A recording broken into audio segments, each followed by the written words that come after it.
Hello, everyone, and welcome back to the Football Fignuts podcast. If you're keeping track at home, this is episode number 205 overall, or it's season 5, episode 11. My name is Britt. I'm Craig. And we are back, everybody, after a very weird week 2. DFS-wise, I did not make any money unless you did in DFS. Unless you did a 5x booster. Unless you were a beer in on Craig's couch Sunday morning when he said to me, I'm throwing $5 at a 10x. Help me make a lineup. And I was like, okay. And what did we finish? Second? Second out of 50. Jesus Christ. So you made money this week. I like boosters for that reason. He likes boosters. I see. Boosters are so close to tournament because of the low percentage. Mm-hmm. So we finished. So wait a minute. So it was the top 10 cash. How many were in it? Top 5 cash. Top 5 cash out of how many? 50. So that's a 10% chance of winning. Yes. That's a 10% chance. See, I don't like that. That's why I like 50-50 as a cash game. Give me a 40 to 50% chance to win. Now, I say that, and Craig won and I didn't. So, you know, you know what the funny thing is? I'm telling this story. I almost, as we made that lineup, when we pressed submit on that lineup, there was like one or two guys we weren't sure. I don't even remember who we used. But after the game, like 5 minutes after the game started, I went, you know, that lineup could be fucking good. Maybe I should have thrown that in something on my end and just covered my, hedged my bets. It scored, I think, 175 points. 175 points. That will put you above the pay line in most days. But anyway, we're going to recover in week 3. Well, I'm going to recover in week 3, but let's not get ahead of ourselves. Let's start where we always start. Craig, what are you drinking tonight? So tonight, because the last couple days, my allergies have sucked. So I'm going a little lighter. Oh, yeah. The change of seasons. Today, I have a Downwinder by Athletic Brewing. Oh, nice. Athletic is so good. It really is. I mean, I know for a long time, because of like things like O'Doul's, like God, like non-alcoholic beer. Yeah, had a terrible rep. It's terrible, but the stuff that Athletic does is phenomenal. And this is a Goza. Sorry, I didn't mention that before. It's a Goza. Goza, I'm sorry. Yes, Goza, which I will never understand how that's pronounced that way. And but there's nothing every above time. the E to say that you should pronounce it that way. Yeah, I mean, that's the thing. And I dare you to walk into a brewery and talk to a guy who knows his shit and use the word goes. They will take off a glove and backslap you like they're challenging you to a duel in France in the 1800s. Probably. Because every time I've ever made that mistake, they're like, it's Goza. Okay, sorry. Well, I'll tell you what I'm drinking, and you can cue the music, because I just popped open a can of Rosemary's Baby. Nice.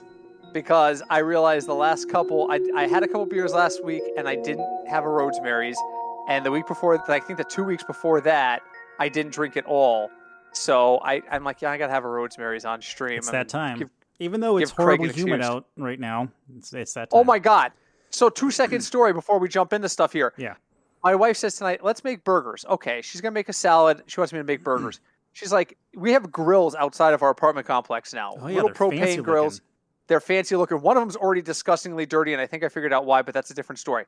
She's like, why don't you go out and do the burgers on the grill? And I'm like, it's fucking humid out. I don't want to go outside. I live in an air-conditioned apartment for a reason. She's like, oh, come on. It won't be that bad. All right. I take 2 steps outside the door, and the fucking skies open up.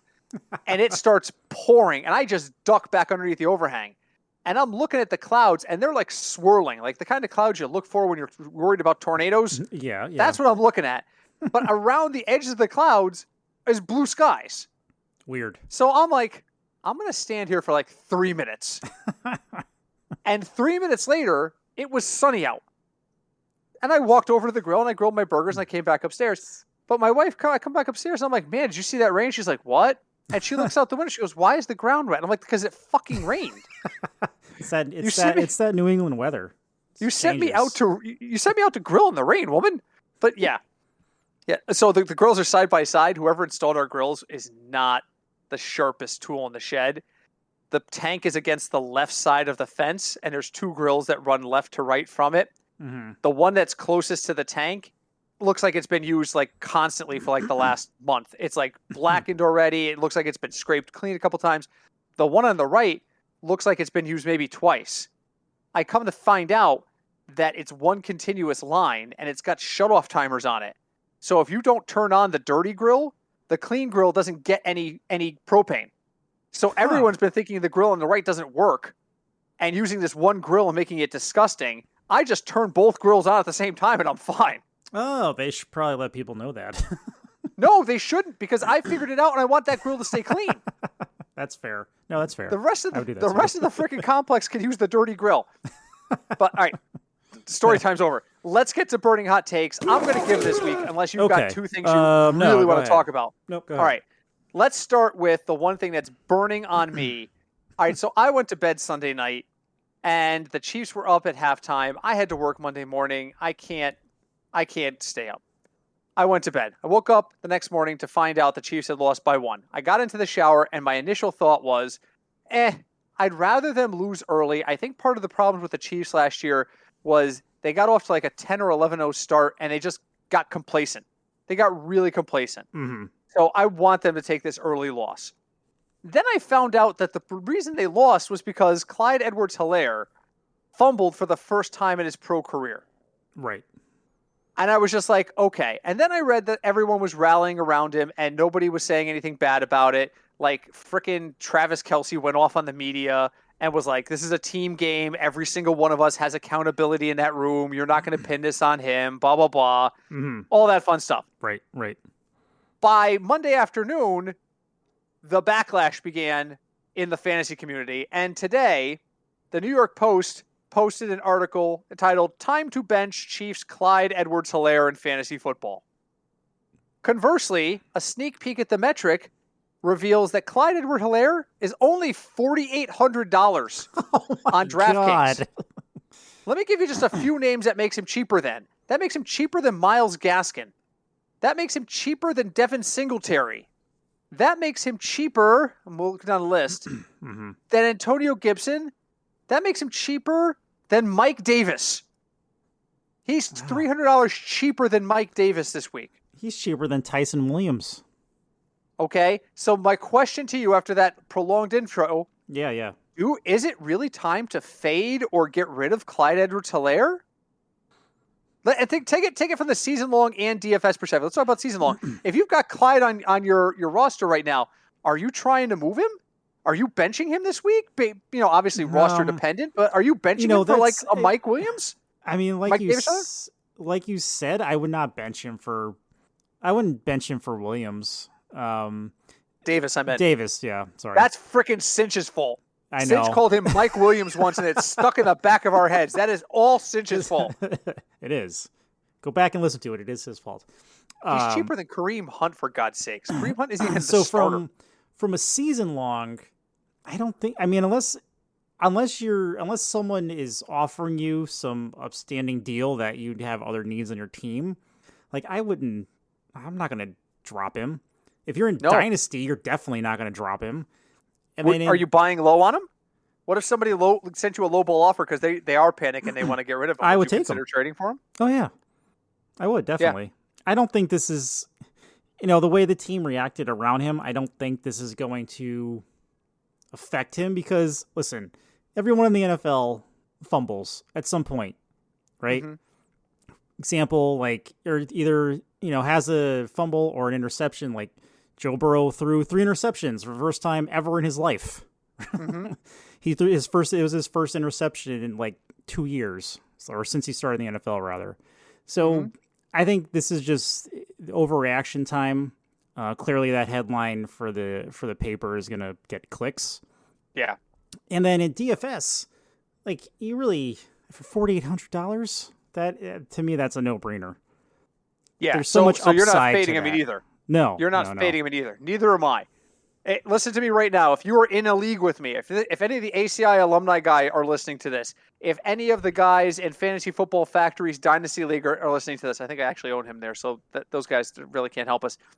Any of the guys in our live league, any of the guys in the Fignuts League, if you're listening to this and you want to move Clyde Edwards-Helaire, my phone is on the standby for you. Like public television telethon version of standby. I have a dedicated operator sitting next to my phone who will take your offer for Clyde Edwards-Helaire. I will absolutely buy him right now. I will buy him right now. The Chiefs do not have depth at running back. No. They don't. They need him. Not only that, but everyone's like, oh, this is how Andy Reid running backs go. Great. As a matter of fact, that guy, I closed it. I closed the freaking article. But he's like saying like Deuce Staley and LaShawn McCoy. You know who those guys are? They have freaking jobs and they had great careers. That's who they are. Freaking half of them have titles because of Andy Reid. So I don't want to hear it. The other thing people are forgetting is do you know how many times he fumbled at LSU? How many? Once. Do you know how many touches he had when the fumble happened? How many? 487. That's pretty damn good. 487. Well, he's only had like 210 in pro football. You seriously going to bitch at the guy because he had one fumble and 200 touches? Are you understanding that's less than 0.5% of all touches? Yeah, that's great. I mean, clearly it's disappointing because that's... Sure. Because it cost us a game. Right, exactly. But long term, no. It drives me absolutely nuts. I play Hearthstone. Some guys listen to this who know I play Hearthstone. They play with me. Hi to Trestus, by the way, who's chatting with me on Tuesday night. If you've never checked out my stream, check out my stream on Twitch. It's Howard Moon BG, one word. But we talk football while we play. But if you've ever seen me play Hearthstone, you know I use a statistical app that tells me my chances of winning every round. Yep. It puts at the top of the screen, all right, we've run all the possible outcomes of this match, and you're going to win X percent of the time. If you put 99.5% at the top of the screen, I am not worried. So why am I worried about a guy who doesn't fumble 99.5% of the time? Exactly. No, that's exactly it. I think it's just all overreaction. Do not panic sell Helaire. If you can get a decent offer for him, I'm not saying cling to him. If you're unhappy, go ahead and move him. But somebody, I can't remember who said, somebody on Sirius XM said the other day, if you draft a guy and you think to yourself, man, I hope I don't have to start him, or man, I hope this doesn't happen, and it's not injury related, don't draft him. If you're looking at Clyde Edwards-Helaire and going, man, I hope he doesn't fumble, draft somebody else. Don't put yourself in that position. And I fear a lot of people are like, yep, Clyde, the best offense in the league. Here we go. Look, I think this week he is going to be monster this week. And we'll get to that when we get to the projections. What have you got for me? So my question involves a quarterback on a new team. Okay. It's the team called the Indianapolis Colts. I was just going to say, are we talking about Carson Wentz? We are. Carson Wentz, he, as talented as he is as a quarterback, somehow found a way to sprain both his ankles. He has a high sprain on one ankle and a regular sprain on the other ankle. How do you do that? I don't know. At the same time, I have no idea. Given his history of injury, should he and the Colts be concerned? Should Carson be like, you know what? I don't know if my body can do football anymore. Or is he going to try to be like Ben and live through everything that he gets slammed with? He's an athlete. He's a guy who thinks he can recover from everything. And that's the curse of being an athlete for your 20 years of your life, is what happened in high school is not as easy to recover from in the pros. Right. Because you're older. Trust me, take it from an old guy. The aches and pains, I could wake up. Listen, I went to the University of Connecticut. We partied during basketball games, except the important ones. Like, if we were just playing Boston College on a Thursday night, there was drinking involved. I could have a couple of beers, couple meaning 6, and roll out of bed at 7:30 and go to work or class the next morning. Tomorrow morning, I will have 2 beers tonight, and I guarantee you tomorrow morning I will be walking around here like the Walking Dead. Why? Because I'm old. They don't see it. Athletes don't see it. Should Carson Wentz consider stopping playing football? Probably. Will he? No. Should the Colts have thought about this? Yeah. Like the entire time they were talking about making a move for him. Like, do you think the Colts have any plan? Like, they have Jacoby Brissett, but do you think they have a plan? There's no backup plan. There's no backup plan. Huh. Frank Reich appears to be really good offensively, but he has no long-term plan. None. And you know what? That kind of makes sense because the guy spent his entire career as backing up Jim Kelly. His entire career was, at any given moment, I might be a starter. And he was. So and he beat the Oilers. Yes. And why would he approach quarterbacks as a permanent commodity? You know, I'm just saying. That. You know what? You say that out loud, it makes sense. I'm just saying. That makes sense. Let's bring in Phillip Rivers. He may only play for 1 year. That's fine. We got a year out of him. So Rivers comes in and he retires. All right, who are we going to get? Because Brissett ain't it. Well, we could go get Carson Wentz. Carson Wentz! But he gets hurt all the time. But that's fine. We've still got Brissett. Bring him in. This is what they think. You might be onto something. I'm just telling you. I think it's a mentality thing. I think Frank Reich looks at quarterbacks like he looks at Kleenex. They should be disposable and effective. We'll just find one eventually. But you need to? There's a box full of them. That's true. There's a box full of them. I blow my nose in Carson Wentz, and then I throw it away, and I get another one. God. Oh, look, there's another tissue in the bag. Do you think there's a chance Cam Newton becomes a Colt? Yes! There is always a chance. There is always a chance because this is how this... and I don't know Frank Reich. Let me just say, I am speculating, obviously. This is how coaches like him look at quarterback. Franchise quarterbacks are nice for other guys. I have better things to do. I am Frank Reich. I am an offensive genius. I played for years in this league without taking like more than 10 snaps in a season. I know what I'm doing here. He's basically been a coach his entire life because he held a clipboard for Jim Kelly forever. Mm-hmm. He's been a coach. He knows what he's doing in his own head. And in his head, I don't need a franchise quarterback because I know enough to coach up any guy that's got decent physical skills. And Wentz, when he's healthy, has decent physical skills. True. No, what do you think? Yeah, no, you pointing out how you pointing out your Reich theory, that makes perfect sense to me. That's just how it does. I'm not an insider. I don't know this. I've never talked to Frank Reich. It's not like, well, I talked to Frank Reich yesterday. You know what he told me? No, none of that's true. I'm just saying, guys like him and the way he's approached quarterback the last 2 years at the Colts has been kind of like not even next man up. Next man up is how guys like Bill Belichick, all right, I've got X, and if he gets hurt, I've got Y, and if he gets hurt, I've got Z, and then we'll see how practice goes, and I may swap them. That's how a guy like his approach. Frank Reich approaches it like, he's injury prone, huh? I'll just cut him. Yeah, no, that makes sense, especially after Phillip Rivers. Frank Reich coaches like a guy who's gone to the casino with Monopoly money. Hey, man, he's living off that Oilers win. And ladies and gentlemen, the Oilers are a real team. Look it up. I'm not making that up. The Houston Oilers, they even had a song. They did. And if you don't believe me, search the Houston Oilers song. They used to. I did not know this was a real thing until our friend Eric, who is a Houston Oilers fan, actually made us listen to it one day. He had the CD. That's how far back that goes. Anyway, okay. Final question, and we're moving on because I am wasting a ton of time tonight. You know what? I got nothing better to do. I really just kind of want to chill out and talk football, so I don't care if we go long tonight. All right. We're in week 2. We're through week 2. Try that again. I'm still in my first beer, but I'm through week 2. According to DK Nation, which is a subsidiary of DraftKings, they cited USA Today's statistical analysis that says from 1990 to 2019, only 12% of teams that go 0-2 make the playoffs. Oh, dear.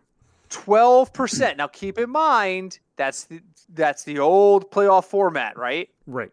Extra wild card and everything, but roughly 12% of teams, as we know now, that go 0-2 make the playoffs.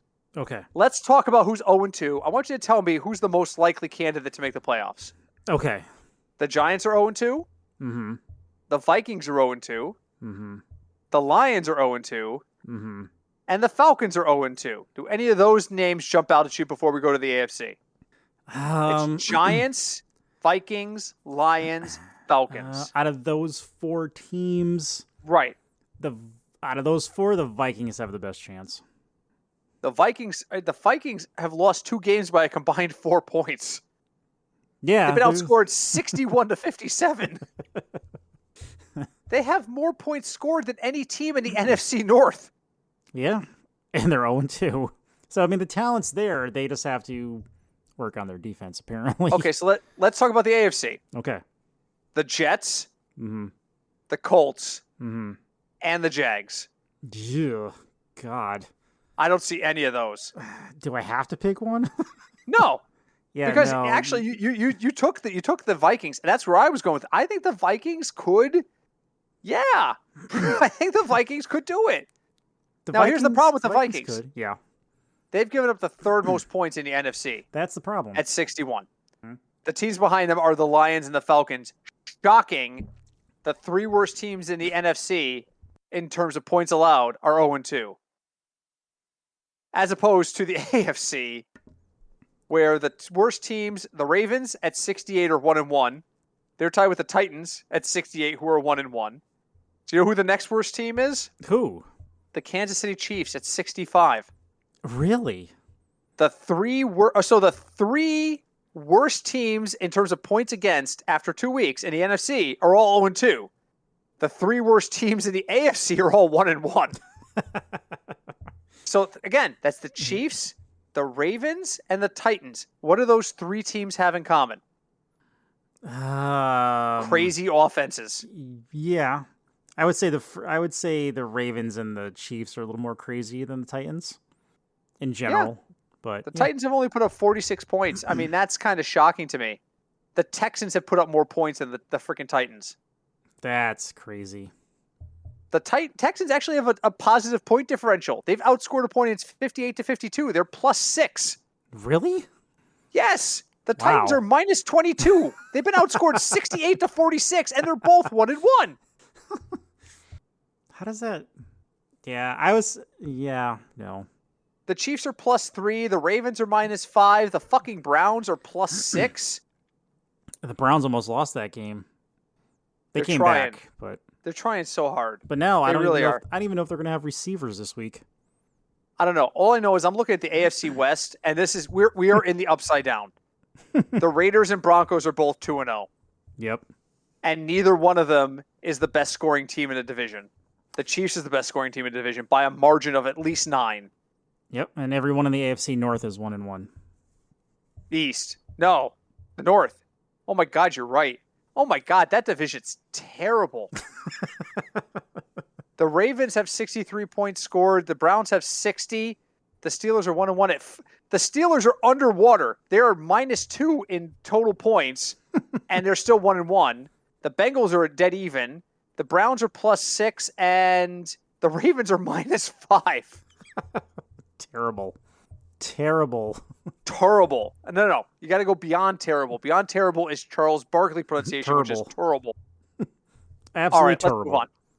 All right, so just to mix things up, this week, oh crap, I just closed the schedule. This week, I agreed the next time we played America's favorite game that I would put myself under the microscope. That's right. So full disclosure, I was looking at the schedule yesterday, but I did not look at the over-unders. Okay. So we move on to America's favorite game. I'm going to open another beer because I think I'm going to need it for this. You might need so for those of you who don't know, I get 3 strikes. Normally Craig plays this. Poor Craig has been tortured by this game. He loves it, but he's still tortured by it because he loses he's got an 85% lose rate because it's not an easy game. I'm always close. I always get it's like XCOM. 49.5. It's like playing XCOM, the board game. Like the win rate is like under 10%.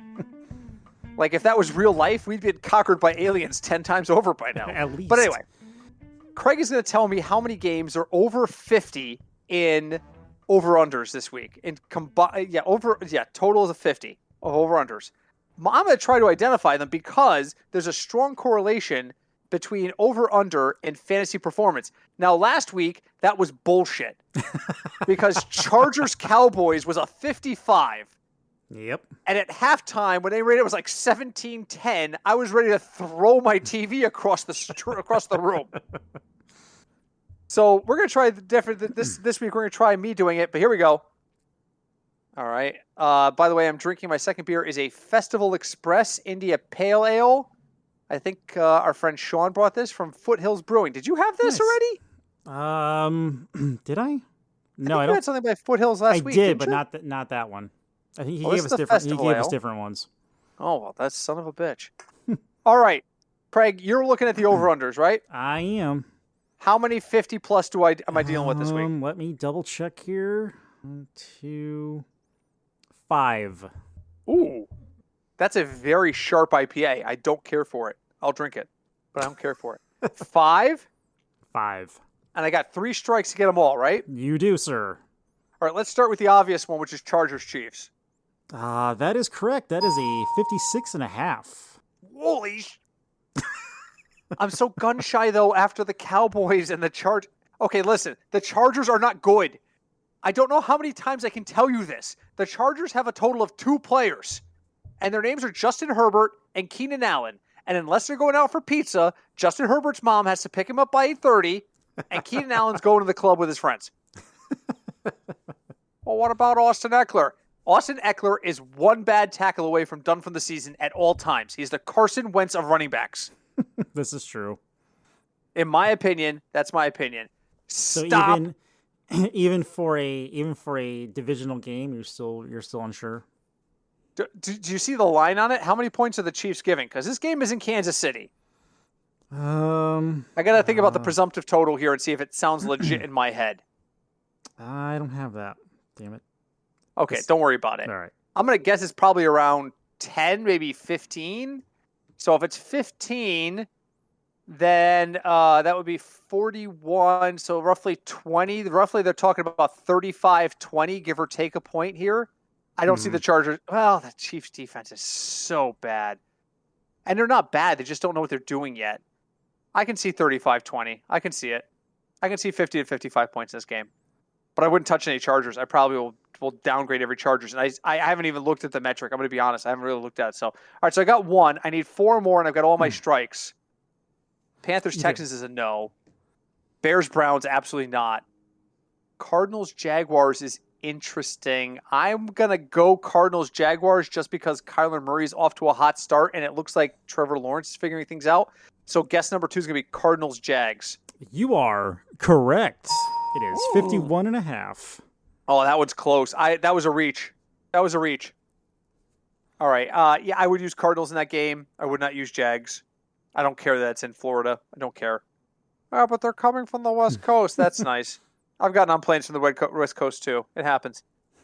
Washington Bills, absolutely not. Colts, Titans, probably not. Saints, Patriots, no. Falcons, Giants, no. Bengals, Steelers, no. Ravens, Lions, probably not. Jet, Broncos, no. Dolphins, Raiders, no. Bucks, Rams. Oh my God! Tell me that's a 60 plus. Bucks, Rams is my next guess. Your next guess is correct. It is 54.5. Okay, listen. Take everybody on both sides of the ball there. Everybody. They're decent defenses. I'm not saying that. Matt Stafford is gonna spank them, I think. I'm also a Brady hater, so I'll be honest there. Okay, so I'm 3 for 3. I need 2 more. You need 2 more.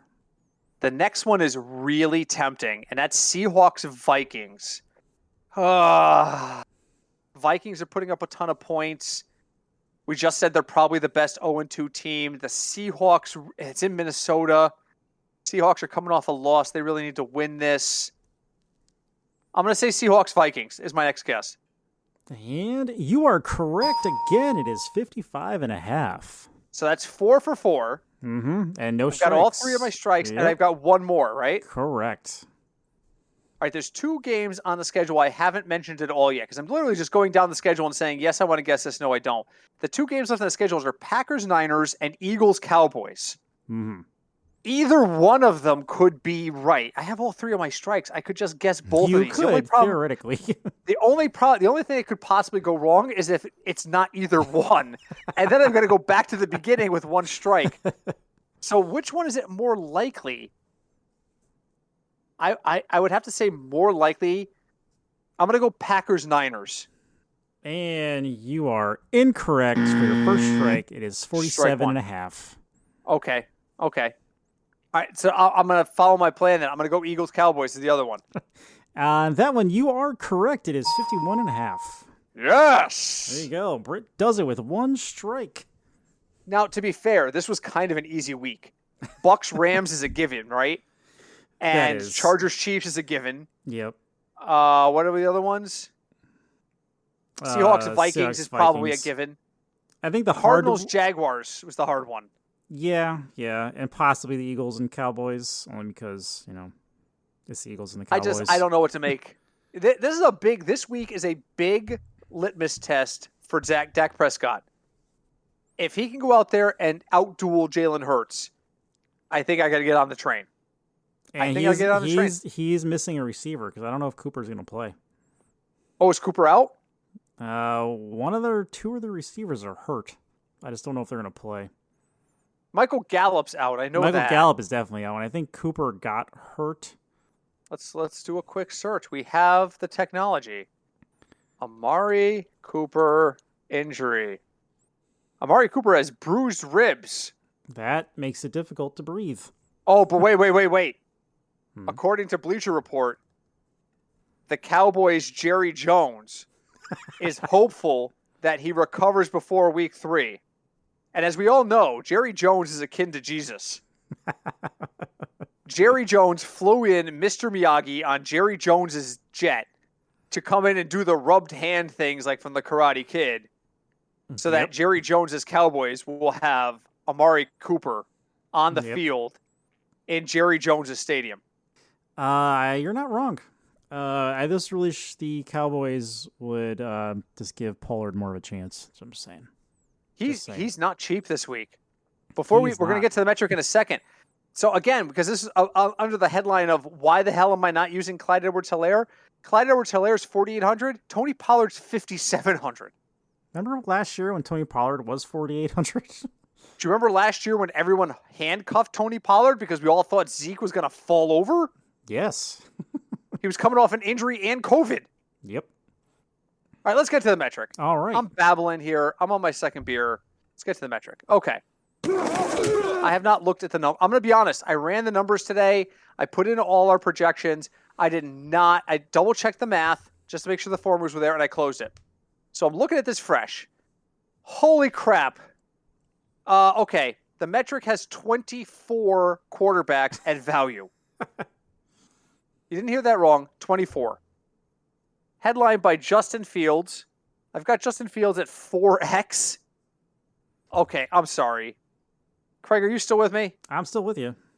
You're just silent because you can't believe what I just said. I can't. Justin Field at 4X, again, at Cleveland. Yep. The second best is Matt Stafford, John Matthew Stafford. I've got him at 3.7X, 6,400. And I got Justin Herbert.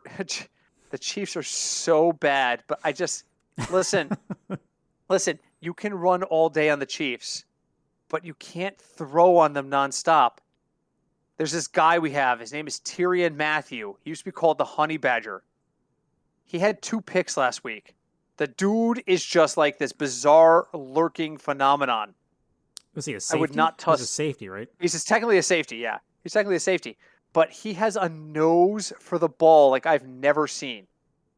Like he is, you know what he is? Oh God, what was his name? I'm drawing a blank on his name. The guy from the Ravens, Ed Reed. Ed Reed, yep.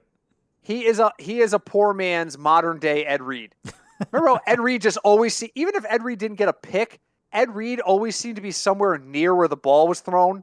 Yeah, he was always within the vicinity of said ball. like the ball would snap and he would see receivers change route and he would run clear across the field because he could sniff out a route. Mm-hmm. Matthew's the same way. So I'm not going to touch Herbert. I think I'm going to go heavy on Matt Stafford this week at 6,400. That is not bad. That's actually what do you think? That's actually where I was looking to was Stafford. He looks so good because he's 64. He looks like a brand new quarterback. And he's got to throw against Tampa. And I am not throw against Tampa. I am, despite their early season performance, I am not as scared of the Tampa secondary as I am of Tyrann Mathieu. No, that's fair. And then, unless I really don't know that many people that do pay way up on quarterback, but Kyler Murray against Jacksonville is not a bad idea, but I think he's the most expensive quarterback this week. He's my chalk this week. And he's my chalk. He's the most expensive quarterback, and he's my top-rated quarterback in terms of points. He's going to score you 27 points, but he's going to cost you 8.3. That's a lot. Mahomes, I had him for 27 points. He's going to cost you 8.2. I just don't. Yeah, I mean, then if you can do that, but then, you're like we did before, you're using Tyler Kroft as your tight end. That's it. That's it. So unless you find, because listen, Kyler Murray, and I haven't looked at these yet. I got to go to the wide receiver, but I used Kyler Murray versus Rondale Moore. Every pool I used that combo in last week cashed because Rondale Moore was dirt cheap, and he was dirt cheap. Yep. So, all right, so we're going to be all in on Stafford. Let's go to running backs. Well, look at that. The metric has 2 guys over 3x, and they are the 2 most expensive guys on the list. Of course they are. Christian McCaffrey, the metric says, is going to have a big day against Houston. Not shocking. And Derrick Henry's going to have a big day against Indianapolis. But look who's third on the list, just under 3K. It's Clyde Edwards-Helaire. Yeah. So I think I'm going to use that combo. I think I'm going to use Clyde Edwards-Helaire, and I'm going to use the money I save to pay up for either Henry or McCaffrey, based on how much I can use. No, because you really can only you can't go too much chalk, or then you'll have no money. But no, that makes sense, and I can't believe how cheap Helaire is this week. I think I'm stunned with that. That's $4,800. That leaves you so much like spending room. It's pretty amazing, actually. Yeah. All right, I'm sorry. I'm getting emails from work, and I'm trying not to distract myself. Sorry. Uh-oh. Okay. I wonder, and I actually picked up my phone because I'm like, maybe we'll do this on the fly. We're not allowed to do lineups on the fly, guys. DraftKings will come for you. They're like the mafia. We can say quarterback, running back, and then here's 12 receivers you could use. That's it. I mean, famously, there was a show on SiriusXM who was like, here's our lineups, and DraftKings sent them a cease and desist. So they said, all right, well, we'll do everything but a defense, and they sent them a cease and desist. And they said, okay, we'll do everything but flex and defense, and they sent them a cease and desist. And finally, the lawyers were like, well, how much before you stop bothering us? And they were like, you can do up to 4 players. And they're like, that's like half a lineup. And they were like, yeah. Okay, so I would love to find a way to use McCaffrey and Henry. Would love McCaffrey, Henry, Helaire would be like gorgeous if I could find a way. You could probably do it. It's not easy though. So let's talk about wide receiver, because if you're going to go that route, you've got to save a ton of money at wide receiver, and there is some value here. And oh my God, I don't want any of these names. Who are these people? I don't like any of these. Okay, first off, let's talk about the top name on the list. I've got Quintez Cephas for 13 points. I don't know why my algorithm thinks he's going to score 13 points, but they do, and he's only 3,900. I've got him for 4 catches for 58 yards and a possibility of a touchdown. The guy's got a great name. It's an amazing name, and it's possible he can get a touchdown. The other guys over 3X are Gabe Davis in Buffalo, not strong there. Darnell Mooney, I've got over 13 points. I like Darnell Mooney this week. KJ Osborne in Minnesota, no. Did somebody get hurt and I missed it? Why are we talking about KJ Osborne? He just caught a touchdown last week. Whoop-de freaking do. So did Byron Pringle, and he's not on the list. Laviska Shenault. Okay, Chenault's been quiet, but I do think he's going to improve. And our last name is Jalen Waddle. I do like Jalen Waddle. He's only 4,600.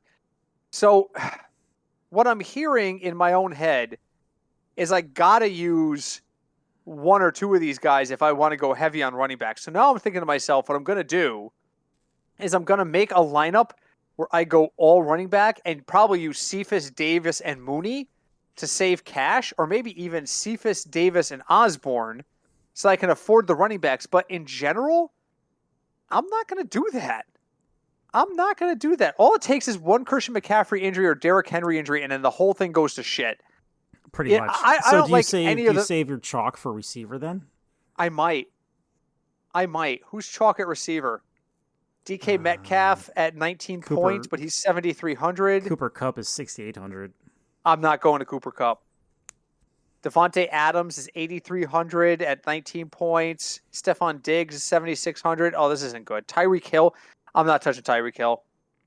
No. You know who I like this week? Please save me here. Due to injury in Detroit, because Detroit's secondary is brittle. They're on like their third cornerback already. Is Marquez Brown. Hollywood. He's 56. I got him at 2.7. So that's my thing, though. He's very close to X, but like I said, Detroit secondary is very broken. So there's a chance. Upper middle. He's upper middle price wise. That's not bad. There's a chance. And I know Lamar runs a lot. He almost hurt himself on that touchdown flip he did. Stop it. Stop doing stupid shit. I kind of like Chenault. If I got to pick one of the value plays, it's Chenault at 4,400. I'm not really loving any of these. Not this week. Last week I really did like receiver. This week I'm just kind of, I mean, because if you look at like Calvin Ridley's playing the Giants, but he's like 7,000. Yeah. I feel like this week they really shifted. They said, listen, you wanted Derrick Henry or Christian McCaffrey? Here's what's going to cost you. By the way, we upped receivers across the board, so freaking deal with it. All right, let's look at tight end, because we got to hope there was some value at tight end. Ooh, there is. TJ Hawkins is only 5,200, and I've got him pegged for 17 points in a game that's probably going to be high score. Hawkinson's the only guy there who knows how to catch the ball. Okay, so wait a minute. Hawkinson and Cephas both at the value mark. Let's backtrack to quarterback. Where is Goff? Oh, we've got Goff at the fourth best value. We didn't talk about him. Is he? Oh, he is. 18 points at 5,200. Ooh. Oh, that could be an interesting stack. I feel Do like we dare? I feel like they're going to have to throw a lot in that game. Which is why you would stack Cephas and Hawkinson with them. But do you stack them both, or do you stack one? And if you do, which one do you do? I think I would lean towards Hawkinson. Me too. A Hawkinson Goff stack is very intriguing. I wonder if that would save me enough money to use the two running backs. It might. But then you'll have to use Tyler Kroft in a flex. Or Dan Arnold, who's only 3,000. Who the hell is Dan for 9 Arnold? points. He's a tight end for the Carolina Panthers. Really? Huh. The dude catches 3 passes a game, but one of them is almost always for a touchdown. Yeah, he's Cole Kmet's on this list too. I'm not big on Cole Kmet this week. So Hawkinson feels like a must start to me. At 5,200, he feels like a must start. Yeah, I'm going down the rest of the list, and I don't feel like anyone's a must. Yeah, must start. I mean, maybe Tanyan is playing San Francisco, possibly. Tanyan is going to... I drafted Tanyan pretty liberally, in season long, and I stand by it. That guy is going to continue to produce. Rodgers appears to be looking for him. I like what I saw out of the Packers this week, by the way. The other night. Yeah. I like what I saw out of the Packers the other night. My only issue with the Packers is they run the ball too much, in my opinion. And that's because I don't have any shares of Aaron Jones, but I have a ton of shares of Aaron Rodgers and a ton of shares of John Tanyan. So, all right. Let's move on to defenses really quick. The metric doesn't like anyone for defense. Yeah. The top rated one is Jacksonville. I don't see how that's possible. Arizona's going to put up 60 points on them. The number 2 is Washington at Buffalo. We haven't talked about Jared Allen. Jared Allen is struggling to start the year. Josh Allen. Oh, did I say Jared? You did. All right, I'm halfway through my second beer, so. Josh Allen stats not good. 179 yards against the 179, 2 touches and an interception, a passer rating of 75 this week. Week 1, 270 yards, 1 touchdown, no interceptions, a passer rating of 79 for a season of 56% completion, 449 total yards, 3 touchdowns and an interception, 77.9 rating. Not great. This is not what people drafted him for. A 56% completion rate? No. And then actually, if you look at the next defense down is Tennessee playing the Colts, and the Colts offense doesn't look spectacular. And they do throw the ball over the interceptions. I'm predicting a 75% chance of 1 interception, and I think that's probably being conservative. Mm-hmm. I'd probably put 2 turnovers in that game. Oh. I would not touch the Chargers defense playing the Chiefs. No. But Washington at 2,600 and the Titans at 2,400 is completely usable, I think. All right, so let's wrap this up in a nice bow because we've kind of gone a couple of different ways with it. What's your strategy lineup-wise this week in terms of value? Like, based on the information we've just discussed, how are you approaching a lineup? So my biggest concern this week is receiver. Right. So I may lean towards mid or upper tier receivers because the value ones kind of scare me. So you kind of start there, right? I'm going to start there. But I do like the combination we said before between what's his name, Hawkinson and Goff. So I think that's what I'm going to do. I'm going to probably my very first lineup, I'm going to lock in Hawkinson and Goff. Then I'm going to go down the value list and pick 2 wide receivers I absolutely trust. And if I get 10 down and I'm in chalk, so be it. But I'm going to do my receivers first, and then I'm going to look and see where I'm at. Because I think that the value this week, I think Goff and the Goff-Hawkinson combo could produce enough value for me to get at least one of the chalk. So I'm thinking in my mind, I'm not unhappy if I've got Goff, Clyde, one of the chalk guys, 2 or 3 decent wideouts, Hawkinson, and then see where I'm at with flex and defense. I'm not upset with that. No, but I don't know what those guys are going to be. I think you're right, though. It's really about the wide receivers this week. Who do I trust to come through? Well, that guy's only 4,200, but do I trust him? Yeah, is he only going to get 2 receptions? That's it. Is he going to be 2 for 22 and give me 4.2 points, which is 1x? I need to have somebody I can trust is going to get over the 3x line. If you think Quintez Cephas is going to get over the 3x line, by all means, go get him. But I'm not confident. This last week, he caught like 2 passes in the first quarter, and then he probably went out to get a sandwich because I don't remember hearing his name again.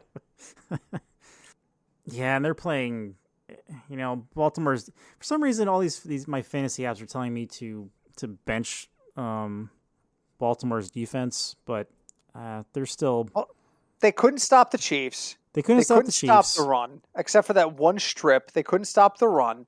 And I think Detroit is going to be throwing the ball all over the goddamn field. Even when DeAndre Swift touches it, it's going to be because he's... Oh, my God. I hope that didn't come through. My Windows security just decided to announce it's starting a check. No, I didn't hear it. You're good. All right, good. Because all of a sudden I'm like, oh, my God, don't pick up on the recording. So, yeah, I don't think the Baltimore defense is worth consideration or even I've got them I've got them at 7 points, but they're also 3,600. So they're one of the more expensive defenses. Not worth using. I am not worried about the Rams against Tampa. Let me just say this again. I am not worried about Matt Stafford against the Tampa defense. I'm not. I know. I've got them at 7 points. I've got them for 3 sacks and at least 1 turnover. I don't think it's going to be that bad. I think my metric is overestimating that personally. But you know what? I hate to say it, but we've got to wrap up. Sad. Craig, final thoughts? Sad. Yeah. So my final thoughts are, and now outside of my window, there's a Amazon truck backing up. Hopefully it's for you. My final thoughts are, if you had a good week last week, just go into this week light. Don't be like, oh my God, let me bet all of my winnings from last week on one tournament, because that's not going to work. So just keep on to your budget. Just keep on doing what you were doing, and you'll be good. Stick to your budget. My final thought is just we're entering football season for me, and I think I can speak for Craig on this, is one of our favorite times of the year. But not everybody feels that way. And those who know me well, if you've been on my stream, if you've talked to me in real life, mental health is a big part of who I am, and it's a concern. I have missed episodes of this podcast because of my struggles with mental health and my anxiety. Thank you to those who filled in for me. But right now, there is a huge push, and there's a conversation about mental health in the NFL. Hayden Hurst came out this week. I mean, he's had a family foundation for a while now that works on youth mental health.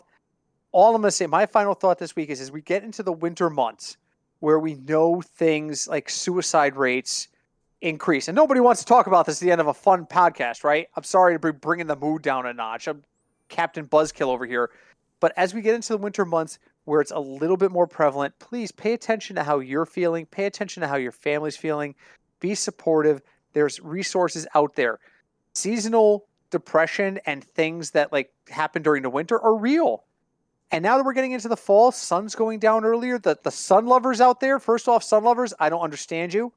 I will never understand you. But if you're a sun lover, now's not your best time of year. Take care of yourself. Reach out if you need something. And use the stuff that's out there. And I applaud guys like Hayden Hurst who are talking about these things and bringing it out. He put out a new video this week about how important it is for folks to address their mental health. Take care of yourselves, guys.